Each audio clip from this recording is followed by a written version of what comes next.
My research is generally the photophysics of next generation photocatalysis. So photocatalysis is a pretty old field, but it's sort of been rediscovered by synthetic organic chemists in order to catalyze really challenging chemical transformations. I'm an ultra-fast spectroscopist that essentially uses advanced laser tools in order to get out what makes these new photocatalysts tick and what makes them so good at what they do. My big picture goal is I want to understand how essentially all things that are capable of absorbing light, what they do once they've absorbed light. Not just things that are shelf stable that will last on the bench that people have studied for decades. I want to know about the photophysics and the photochemistry of things that barely want to exist. I want to know about what they do once you bring them to their excited state, because once we get a good understanding of these general rule sets for how things absorb light and what happens once they absorb light, then we can really leverage them for next generation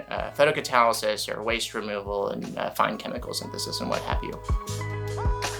Things we're working on right now are we're preparing these photocatalysts that kind of don't want to exist, either in situ or using electrochemical methods or using photochemical methods, and then performing ultra-fast spectroscopic characterization using the aforementioned laser spectroscopies in order to get at their excited state dynamics. For as crazy as the reactions that they catalyze, they're also crazily inefficient. So it's certainly of our interest to understand this inefficiency in order to make these photocatalysts more efficient or better, or expand them to new modes of reactivity. My students are going to be experts in general. They'll know a lot about the way that molecules interact with light. They'll know a lot about how to control light, either via linear or nonlinear optics. And they'll know a lot about femtosecond laser spectroscopy and how to work with these high-powered short pulse duration lasers.